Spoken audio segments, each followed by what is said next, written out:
Assalamualaikum warahmatullahi wabarakatuh.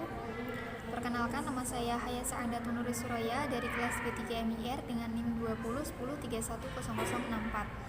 Pada pembelajaran SKI MI kali ini, saya akan menjelaskan tentang macam-macam strategi dan pendekatan pembelajaran SKI di MI. Yang pertama, pengertian pendekatan. Pendekatan pembelajaran dapat diartikan sebagai titik tolak atau sudut pandang kita terhadap proses pembelajaran yang merujuk pada pandangan tentang terjadinya suatu proses yang sifatnya masih sangat umum. Yang di dalam pembelajaran harus bisa mewadahi, menginspirasi, menguatkan, dan melatari metode pembelajaran dengan cakupan teoritis tertentu. Macam-macam pendekatan. Yang pertama yakni pendekatan pembelajaran berorientasi pada guru atau teacher center approach, yaitu pembelajaran yang menempatkan siswa sebagai objek dalam belajar dan kegiatan belajar yang bersifat klasik atau konvensional.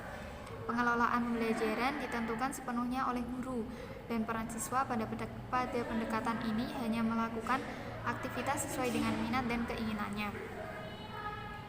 Yang kedua yakni pendekatan pembelajaran berorientasi pada siswa atau student center approach, yaitu pendekatan pembelajaran yang menempatkan siswa sebagai subjek belajar dan kegiatan belajar bersifat modern. Siswa menentukan sendiri manajemen dan pengelolaannya sendiri.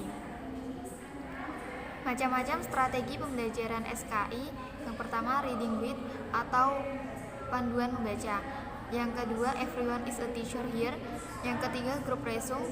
Yang keempat, reading aloud. Macam-macam metode interaksional pembelajaran pada MI.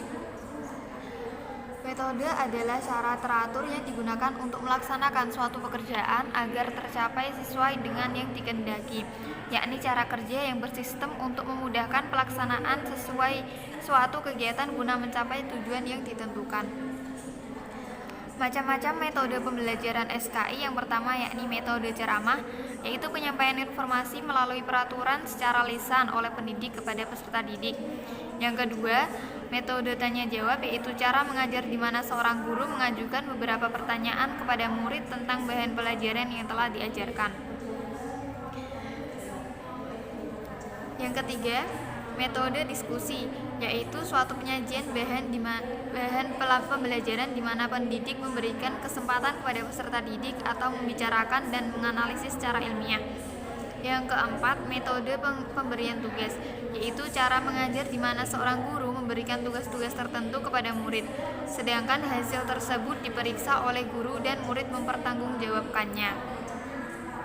Yang kelima yakni metode demonstrasi, yaitu suatu cara mengajar di mana guru mempertunjukkan tentang proses sesuatu atau pelaksanaan sesuatu sedangkan murid memperhatikannya.